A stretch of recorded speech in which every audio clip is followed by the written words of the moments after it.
Journée du tirailleur africain. Aujourd'hui, cérémonie de dépôt de gerbes de fleurs au monument aux morts. Le ministre en charge de la Défense, dans son discours d'hommage, a insisté sur l'importance de souvenir de ces tirailleurs. C'était en présence de certains anciens combattants et anciens militaires également. Ces dernières 48 heures, le syndicat des agents de Move Africa était en mouvement d'humeur. Ces agents ont déploré leurs conditions de travail et la rupture du dialogue social avec les premiers responsables. Ils auraient manqué de respecter des engagements pris depuis la privatisation de l'entreprise, détaille dans ce journal. Et puis, l'étroitesse de la route nationale numéro 4 est à la base de nombreux accidents, dont plusieurs mortels. Ce sont les usagers riverains qui le disent. Cette route à la sortie est de Ouagadougou est principalement empruntée par des gros porteurs. Bonsoir à tous et bienvenue dans ce journal. Commémoration de la journée du tirailleur africain ce vendredi 18 novembre. Le ministre d'État, ministre de la Défense et des anciens combattants a présidé la cérémonie de dépôt de gerbes de fleurs ce matin au monument aux morts. La cérémonie à la place de la Nation a vu la présence du chef d'état-major général des armées ainsi que des anciens combattants et des anciens militaires également. Le compte-rendu, c'est avec Maxime Bambara. C'est l'acte fort de la commémoration de la journée du tirailleur africain, la cérémonie de dépôt de gerbes de fleurs. Le ministre d'État, ministre de la Défense et des anciens combattants, accompagné du chef d'état-major général des armées et des coopérants militaires, a déposé la gerbe de fleurs au monument aux morts à la place de la Nation. Le colonel-major Kassoum Koulibaly a traduit sa reconnaissance aux anciens et salué leur sacrifice pour la Nation. Pour cette année, nous entamons ce pas vraiment avec un plus pour cette volonté, cette conviction de travailler de pair pour l'ensemble des citoyens de ce pays et notamment les volontaires pour la défense de la patrie. Vous aurez dû suivre, les textes ont été récemment pris et ça va dans ce sens. Nous ne pourrons mener ce combat sans nous rappeler ce qu'eux ils ont fait pour la liberté, pour la souveraineté, en laissant un Burkinabé quelconque derrière. Tous, nous sommes interpellés à agir main dans la main pour le meilleur de notre façon. Ils sont plus d'une centaine d'anciens combattants et d'anciens militaires à effectuer le déplacement de la place de la Nation pour cette commémoration. Occasion pour le commandant à la retraite Paul Tondé, président des anciens combattants et anciens militaires, d'inviter les Burkinabés à plus d'engagement dans la lutte contre le terrorisme.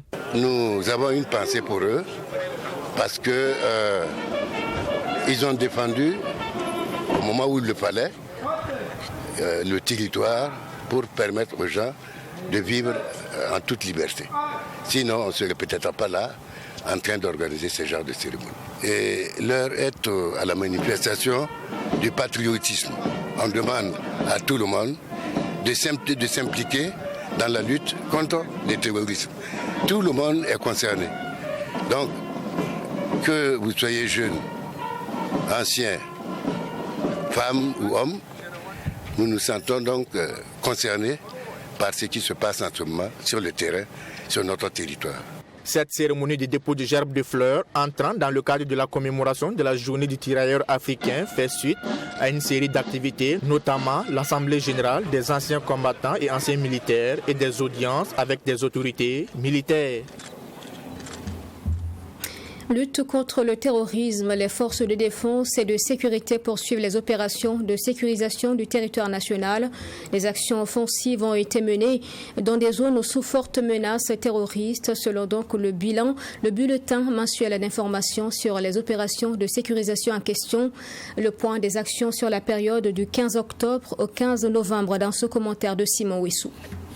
Du 15 octobre au 15 novembre 2022, les forces armées nationales ont mené plusieurs opérations de sécurisation du territoire national. Le groupement des forces du secteur ouest et sud a conduit une importante opération de sécurisation dans la zone de Kumbia, la région des Hauts-Bassins, et de Boromo, dans la région de la boucle du Mouhoun. Plusieurs unités tactiques ont été mobilisées dans le cadre de cette opération. Bilan, 21 terroristes neutralisés, de l'armement, des munitions et une quinzaine de motos et de moyens de communication récupérés, ainsi que 520 kg de chanvre indien saisis. Le 5 novembre dernier, une unité du détachement militaire de Soudoudui dans le centre-est, accompagnée de VDP de la province du Koupelgo, a perdu 6 militaires et 8 VDP lors d'une mission de reconnaissance près de la localité de Bagamoussa. 2 jours plus tard, le détachement militaire de Solé a enregistré plusieurs dégâts matériels au cours d'une attaque de sa base. Le 10 novembre, une contre-offensive a été lancée contre un groupe de terroristes qui a effectué une incursion dans la ville de Yako. Après avoir effectué des tirs de harcèlement sur les locaux de la brigade de gendarmerie de la ville, les terroristes se sont retranchés dans leur refuge dans les environs de la Toden. Ainsi donc, un assaut a été lancé par les unités venues en renfort sur le dit refuge le lendemain 11 novembre. La base sur laquelle se trouvait un important lot de matériel a été complètement détruite.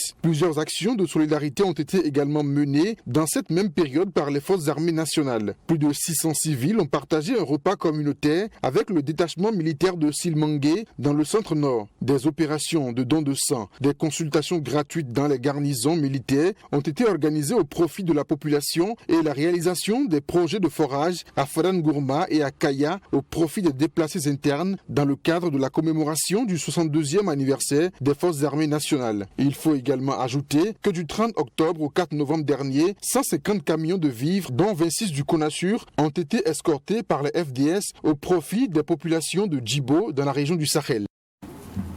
Enrôlement des volontaires pour la défense de la patrie. L'opération a pris fin aujourd'hui à Bobo-Dioulasso. La mobilisation était encore assez faible ce dernier jour. Nos sources sur place dans la province du Houé indiquent que 1775 personnes ont été enregistrées pour le compte des VDP communaux et nationaux également. Notre correspondant Joseph Okoudougou s'est déplacé sur le site d'enregistrement. Son reportage. À quelques heures de la clôture du recrutement des candidats volontaires pour la défense de la patrie, l'affluence n'est pas au beau fixe sur les sites de réception de dossiers ici à Bobo-Dioulasso. Mais ce 17 novembre, la mobilisation a été satisfaisante comparativement aux autres jours ici au Haut Commissariat de la province du Houé où a lieu le recrutement des VDP nationaux. Au début, ce n'était pas évident vu que le communiqué était un peu flou. On ne savait pas... puisqu'ils n'avaient pas précisé là où les VDP communaux allaient déposer. Mais c'est après ça qu'il y a eu de l'engouement ici. À la préfecture, lieu de recrutement des VDP communaux, l'effectif des candidats à l'enrôlement s'accroît de jour en jour. À ce jour, on a à peu près 663 inscrits sur la liste des VDP communaux. On sent que l'affluence est de plus en plus accrue.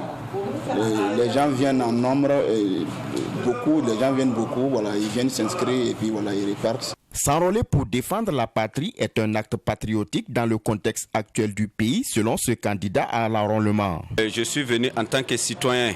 J'ai vu tous ces messages qu'il a véhiculés, j'ai vu que c'était bon et le pays a besoin de ces braves gens pour être libérés. Raison pour laquelle je me fais enrôler ce jour. À la date du 16 novembre, la province du Houé a enregistré au total 1775 dossiers au titre des VDP au niveau communal et national, selon notre source qui a requis l'anonymat.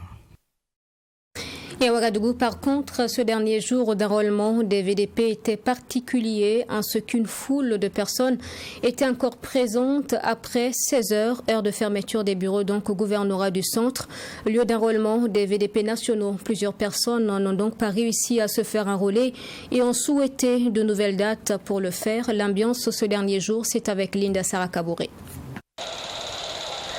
La date de fin du recrutement des volontaires pour la défense de la patrie était prévue ce 18 novembre à 16h. 30 minutes avant la fin, il y a toujours de l'affluence ici au gouvernorat de Ouagadougou. Pendant que les uns hâtent le pas pour ne pas être recalés, d'autres rédigent rapidement leurs demandes. À l'intérieur, les agents recenseurs sont bondés jusqu'à 16h. Vu le nombre de personnes qui attendent, ils ont été obligés de prolonger la fin de 30 minutes et ils ont été fermes. À 16h30, un agent recenseur ferme la porte d'entrée. Malgré tout, les arrivants bougent la barrière pour avoir accès à la salle. Tous semblent être déterminés et ne veulent pas repartir sans avoir atteint leur objectif. À l'entrée principale, c'est le même scénario.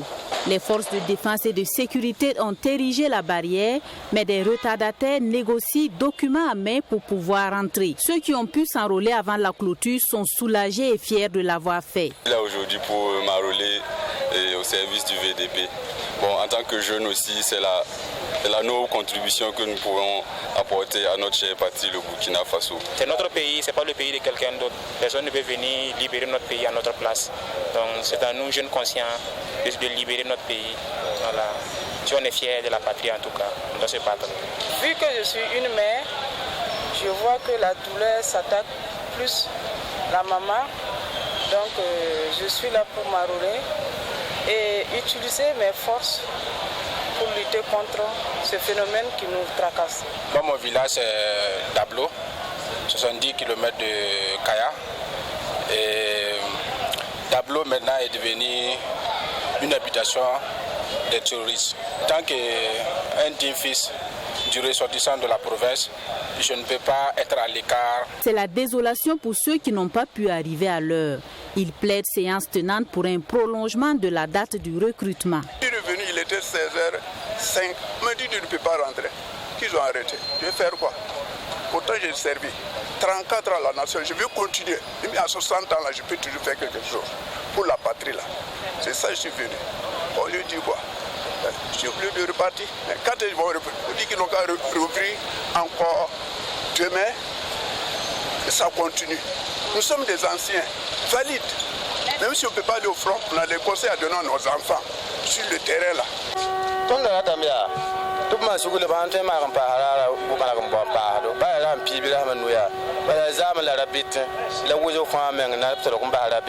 Vous-même, vous voyez l'engouement. Plus de 1000 personnes sont venues, mais ils n'ont pas pu s'enrôler et ils sont partis.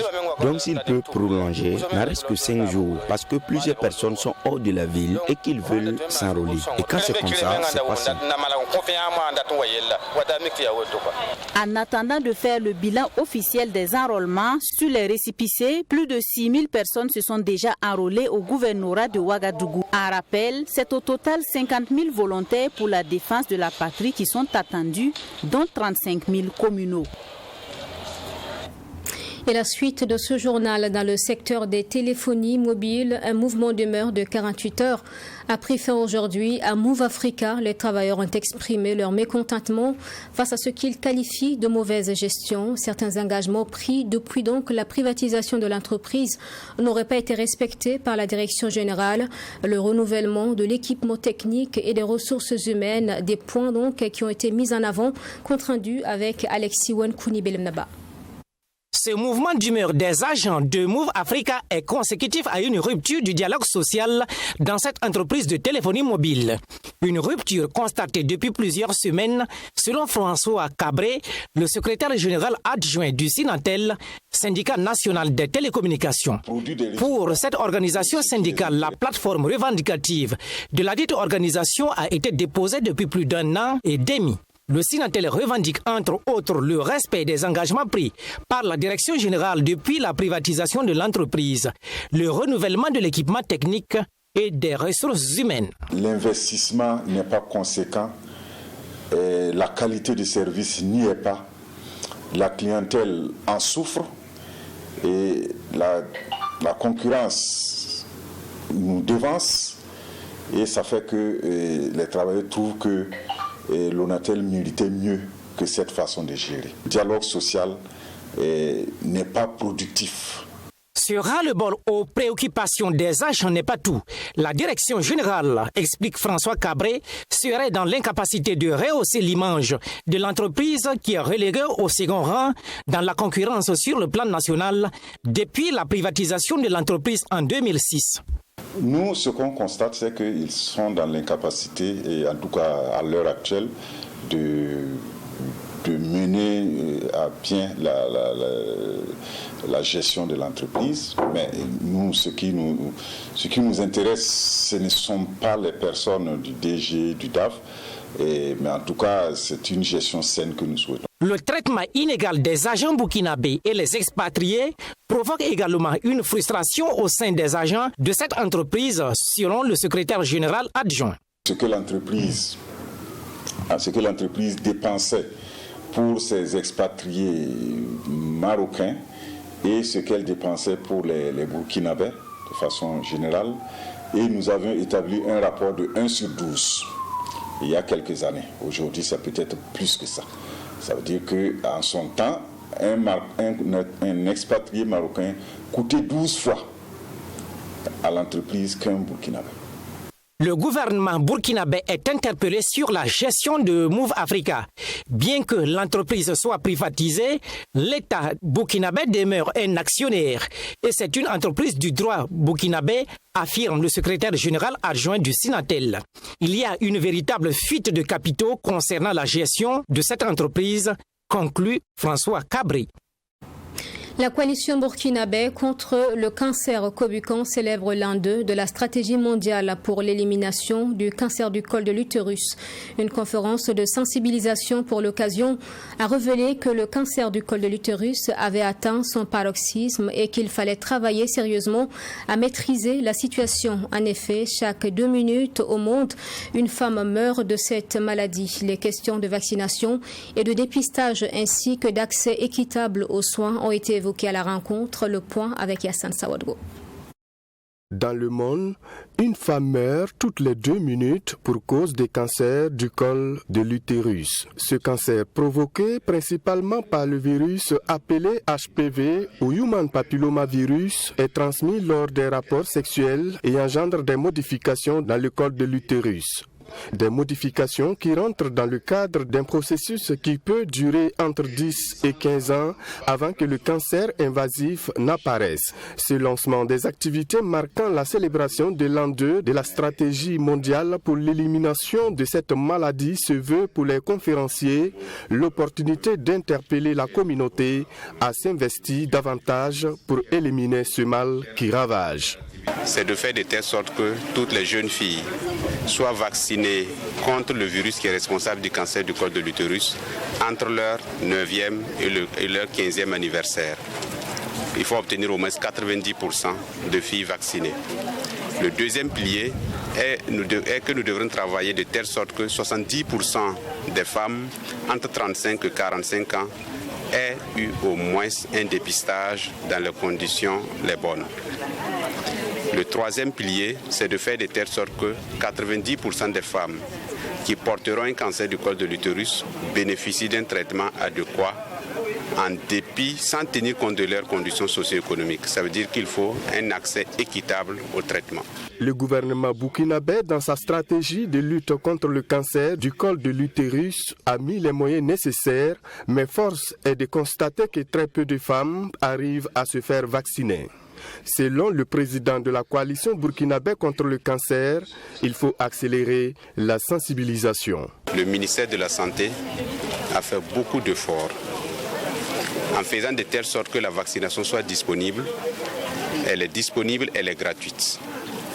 En faisant de telle sorte que le dépistage des lésions précancéreuses et leur traitement, c'est-à-dire les lésions qui ne sont pas encore des cancers, mais si on les laisse évoluer, peuvent devenir un cancer, que leur dépistage et leur traitement soient disponibles et gratuits pour toutes les femmes burkinabées. Le seul chiffre qu'il faut retenir est que malgré ces efforts, il y a encore moins de 10% des femmes qui se présentent dans des structures de santé. Donc l'accent particulier qu'il faut mettre, c'est dans la communication, dans la sensibilisation. Toujours selon lui, ce sont toutes ces actions qui permettront de réduire considérablement l'incidence du cancer du col de l'utérus à moins de 4 pour 100 000 femmes d'ici à 2030.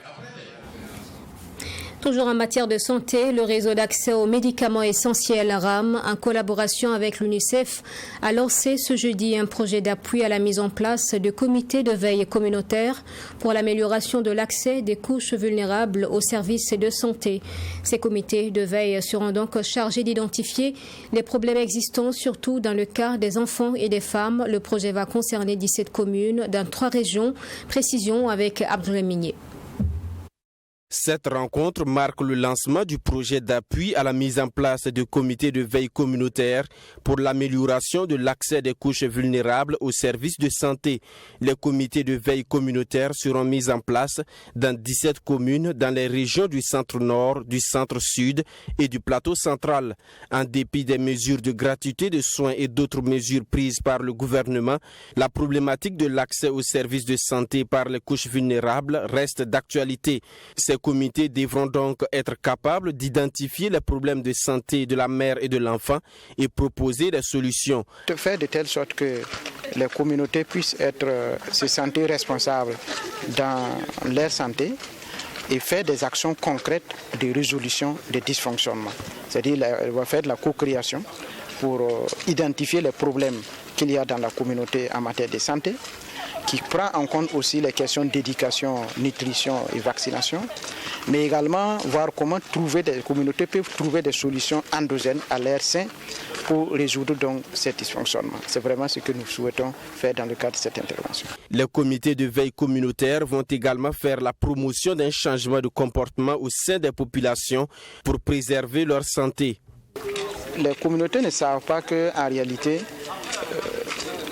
les problèmes de santé que nous avons, que ce soit donc les questions, les tensions ou les maladies chroniques, vous savez, de plus en plus il y a des dialyses et autres, c'est aussi lié au comportement que nous avons. Et si nous arrivons à éliminer les mauvais comportements que nous avons en communauté, nous pouvons résoudre pas mal de problèmes de santé dans la communauté. C'est vraiment ce que nous voulons en tout cas s'attaquer comme problématique. Les gouverneurs des 3 régions concernées ont exprimé leur volonté à soutenir la mise en place des comités de veille communautaire pour l'accès des couches vulnérables aux services de santé.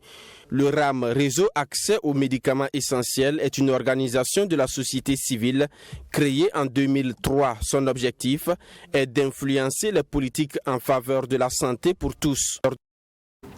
L'Union nationale des centres d'accueil des enfants en détresse était en assemblée générale ce matin. Ordre du jour, renouvellement du bureau exécutif. C'était en présence des membres de l'association venus des 4 coins du Burkina. Pour l'occasion, le bureau sortant a fait le bilan de ses actions avec à l'appui des idées en termes de perspective. Le compte rendu avec Mamétrie Nakamabou. C'est dans le cadre de ces activités que l'Union nationale des orphelinats du Burkina a organisé cette assemblée générale. Lors de cette rencontre, les participants ont fait le bilan des activités menées au cours de ces 2 dernières années. Nous avons assisté à beaucoup d'ateliers au niveau du ministère de l'Action humanitaire, de la femme et de la solidarité nationale. Et nous avons aussi des activités entre nous, c'est-à-dire la recherche de vivres, de moyens de subsistance. Et nous avons pu avoir au niveau international une société plutôt, qui nous a accordé du lait. Donc on a pu faire le ravitaillement de nos caillettes en lait. Et puis aussi, on est invité par les organismes d'adoption internationale pour assister à des ateliers sur le plan national. Les activités ont été menées, certes, mais cette organisation à caractère social rencontre des difficultés.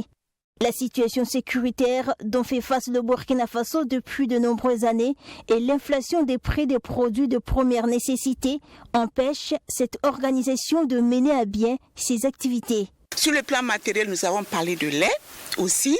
On peut dire aussi que nous rencontrons aussi ce genre de problème. Et puis aussi, au niveau des enfants, il y a le nombre croissant des enfants dans nos orphelinats dû justement à un certain nombre de conditions, de situations que nous vivons dans le pays, qui fait que nos cahiers sont remplis maintenant de beaucoup d'enfants. Et c'est ce que je disais tout à l'heure, il y a quand même pas mal de problèmes financiers, matériels et logistiques.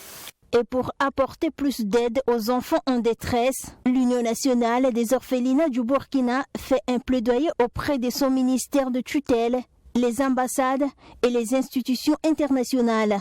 L'autre objectif, c'est que ces enfants qui sont privés de leur famille et qui vivent en communauté dans les collectivités soient aussi des enfants épanouis et aussi des enfants citoyens de demain. Donc notre but, c'est vraiment faire des plaidoyers auprès de toutes les personnes, les bonnes volontés, afin de pouvoir mener à bien cette mission qui nous a été confiée. Cette assemblée générale a servi de cadre pour l'Union nationale des orphelinats du Burkina de renouveler son bureau composé de 8 membres. Cette organisation regroupe les orphelinats créés ou gérés par des ONG, des associations ou des confessions religieuses officiellement reconnues. Nous vous en parlions en titre des accidents, certains mortels et à répétition. C'est ce dont les riverains de la route nationale numéro 4 disent être témoins très souvent. Ils indexent l'étroitesse de cette route sur laquelle la vigilance doit primer en circulation.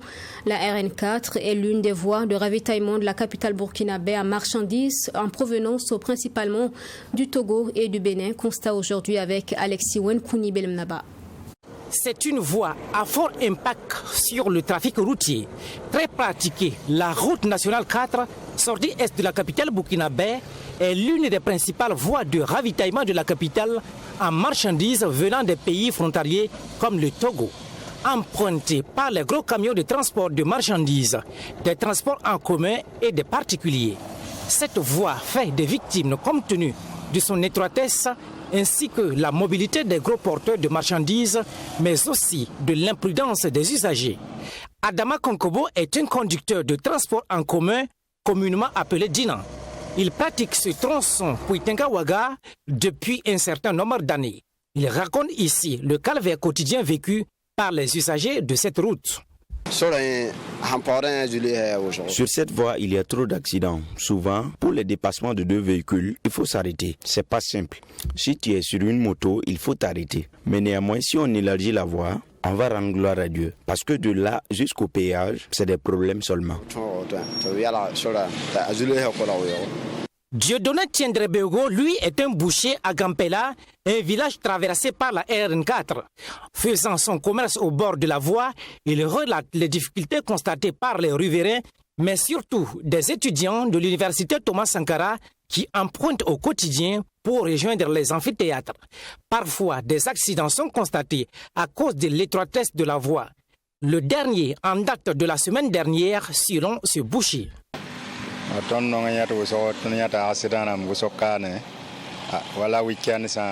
D'habitude, on voit trop d'accidents le week-end. Et souvent, on prend nos marchandises pour entrer. Après le constat des forces de l'ordre, on refait sortir. Parce qu'on ne peut pas s'arrêter et puis voir tout cela. Souvent, il y a des gens qui meurent sur place. Et quand c'est comme ça, tu ne peux pas t'arrêter. Depuis que moi je suis ici, j'en ai vu plusieurs accidents dans ces lieux. Donc, c'est pas simple.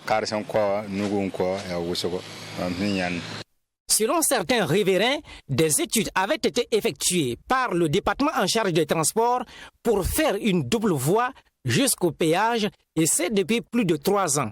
Depuis ce temps jusqu'à présent, rien n'est fait toujours selon les riverains, même si la voie est en chantier pour le contournement afin de fluidifier la mobilité dans la capitale. Ce tronçon demeure un danger. Et puis nous terminons avec le sport, toujours dans l'actualité de la Coupe du Monde. Ce soir, c'est l'équipe du Cameroun que nous vous présentons. Elle est engagée donc pour sa 8e participation et dans son groupe, la Serbie, la Suisse et le Brésil. Les Lions indomptables du Cameroun à la fête du football au Qatar, c'est avec John William Somda. Les Lions indomptables du Cameroun prêtent à rugir de nouveau en Coupe du Monde. Pour leur 8e participation au Mondial, les Camerounais entendent ramener le trophée chez eux. En ont-ils les moyens? Difficile d'y répondre, sauf qu'il leur faudra dans un premier temps se sortir de la poule G où les attendent les Brésiliens, les Serbes et les Suisses. Quart du finaliste en 1990 avec au passage une victoire sur l'Argentine de la légende Diego Maradona, les Camerounais ont depuis lors été plutôt décevants en Coupe du Monde. Au Qatar, la bataille sera rude, et cela dès le premier tour. Le sélectionneur national Rigobert Song, ancien capitaine de l'équipe, a retenu 26 joueurs, dont les tauliers Vincent Abouaka, Karl Toko Ekambi, Eric Maxime Choupo-Moting et Franck Zambo Anguissa. Seule surprise, la non-convocation de Michael Ngade, l'un des artisans du sacre continental en 2017. Auteur de l'une des plus belles performances du continent en Coupe du Monde, le Cameroun entre en lice le jeudi 24 face à la Suisse à Al-Wakra. Le 28 novembre, ce sera face à la Serbie et pour terminer, le vendredi 2 décembre face au Brésil. Élu président de la Fédération camerounaise de football en décembre 2021, Samuel Eto'o pense avoir la recette à son sélectionneur de savoir utiliser les ingrédients pour un ndolé plus que jamais succulent au soir du 18 décembre. Et voilà pour ce journal. Merci de l'avoir suivi. Restez avec nous. Les programmes continuent sur votre télé.